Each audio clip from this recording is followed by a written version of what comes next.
शासक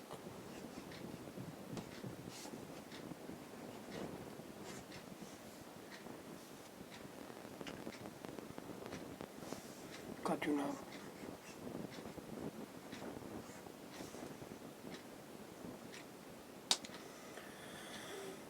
लगभग 50 वर्षों से शासकों का चुनाव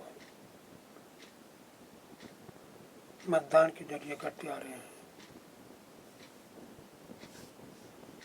लेकिन 3000 साल पहले राजा बनने की प्रक्रिया में कुछ परिवर्तन थे। कुछ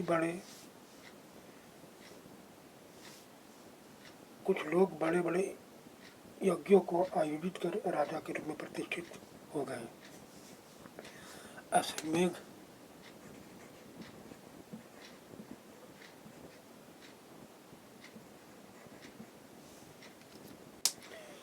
यज्ञ एक ऐसा ही आयोजन था, इसमें एक घोड़े को राजा के लोगों की देखरेख में स्वतंत्र विचरण के लिए छोड़ दिया जाता था। इस घोड़े को किसी दूसरे राजा ने रोका तो उसे वहाँ अश्वमेध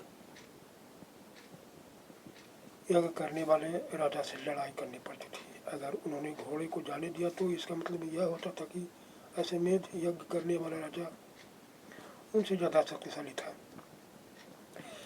इसके बाद उन राजाओं को यज्ञ में आमंत्रित किया जाता था। यह यज्ञ विशिष्ट पुरोहितों द्वारा संपन्न किया जाता था। इसके लिए उन्हें उपहारों में से सम्मानित किया जाता था। अश्वमेध यज्ञ करने वाला राजा बहुत शक्तिशाली माना जाता था। यज्ञ में आमंत्रित सभी राजा उसके लिए उपहार लाते थे। इन सभी आयोजनों में राजा का मुख्य स्थान होता था। उसे राज सिंहासन या बाघ की खाल एक विशेष आसन पर बिठाया जाता था। युद्ध क्षेत्र में राजा का सारथी उसका सहचर होता था। यज्ञ के अवसर पर राजा की विजय तथा अन्य गुणों का गान करता था। राजा के सगे संबंधी खासकर उनकी रानी और पुत्रों को भी कई छोटे छोटे अनुष्ठान करने होते थे। अन्य सारे आमंत्रित राजाओं का काम सिर्फ बैठकर यज्ञ की पूरी प्रक्रिया को देखना पड़ता। राजा के ऊपर पुरोहित पवित्र जल के छिड़काव के साथ साथ अन्य कई अनुष्ठान करता था।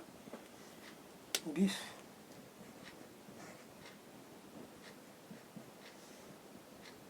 अथवा 22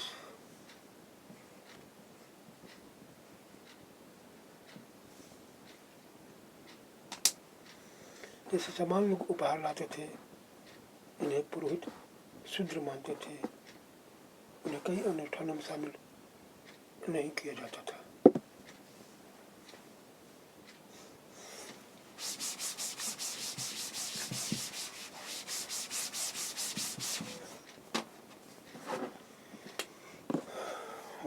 वर्ण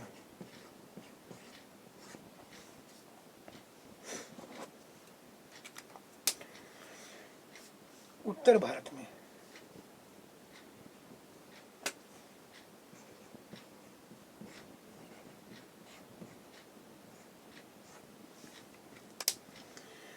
खास करके गंगा यमुना क्षेत्र में कई ग्रंथ रखे गए।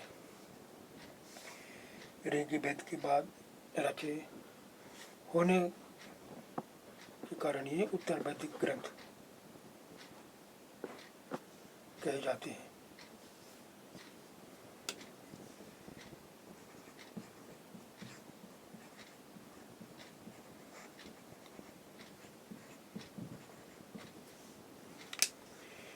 इनके अंतर्गत सामवेद, यजुर्वेद, अथर्ववेद तथा अन्य ग्रंथ शामिल है। पुरोहितों द्वारा रचित इन ग्रंथों में विभिन्न प्रकार के अनुष्ठान और उनके संपादन की विधियां बताई गई है।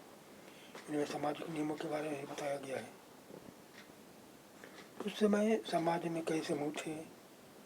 इनमें पुरोहित,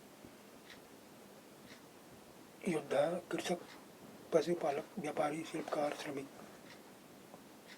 मछली पकड़ने वाले तथा जंगल में रहने वाले लोग शामिल थे। यहाँ कुछ लोग पुरोहित तथा योद्धा वैभव शालित थे, वहीं कुछ कृषक व्यापारी भी धनवान थे। दूसरी ओर पशुपालक, शिल्पकार, श्रमिक, मछली पकड़ने वाले शिकारी तथा भोजन संग्राहक निर्धन थे। पुरोहितों ने लोगों को 4 वर्णों में विभाजित किया।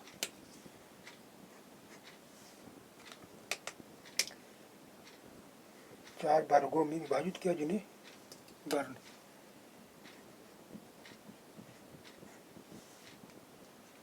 कहते हैं। उनके अनुसार प्रत्येक वर्ण के अलग अलग कार्य निर्धारित थे। पहला वर्ण ब्राह्मण का था। उनका काम वेदों का अध्ययन, अध्यापन, यज्ञ करना, उनके लिए उन्हें उपहार मिलता था। दूसरा था शासकों का था, जिन्हें क्षत्रिय कहा जाता था। उनका काम युद्ध करना और लोगों की रक्षा करना था। तीसरे स्थान विष या वैश्य थे। इनमें कृषक, पशुपालक और व्यापारी आते थे। क्षत्रिय और वैश्य दोनों को ही यज्ञ करने का अधिकार प्राप्त था। वर्णों में अंतिम स्थान शूद्रों का था। इनका काम अन्य तीनों वर्णों की सेवा करना था। इन्हें कोई अनुष्ठान का अधिकार नहीं था। प्रायः औरतों को भी शूद्रों के समान माना गया। महिलाओं तथा शूद्रों को वेदों के अध्ययन का अधिकार नहीं था। पुरोहितों के अनुसार सभी वर्णों का निर्धारण जन्म के आधार पर होता था। उदाहरण के तौर पर ब्राह्मण माता पिता की संतान ब्राह्मण ही होता थी। बाद में कुछ लोगों को अछूत माना गया। अछूत वर्गों में कुछ शिल्पकार, शिकारी तथा भोजन संग्राहक शामिल थे। साथ ही इनमें वे लोग भी आते थे जो शवों को दफनाने या जलाने का काम करते थे। इन लोगों से संपर्क अपवित्र माना जाता था। कई लोगों ने इस वर्ण व्यवस्था को स्वीकार नहीं किया। कुछ राजा स्वयं को पुरोहित से श्रेष्ठ मानते थे। कुछ लोग जन्म के आधार पर वर्ण निर्धारण सही नहीं मानते थे। इसके अतिरिक्त कुछ लोग व्यवसाय के आधार पर लोगों के बीच भेदभाव उचित नहीं समझते थे, जबकि कुछ लोग चाहते थे कि अनुष्ठान संपन्न करने का अधिकार सबका हो। कई लोगों ने छुआछूत की आलोचना की। इस उपमहाद्वीप के पूर्वोत्तर क्षेत्र जैसे कई इलाकों में सामाजिक आर्थिक असमानता बहुत कम थी। यहाँ पुरोहितों का प्रभाव भी बहुत सीमित था।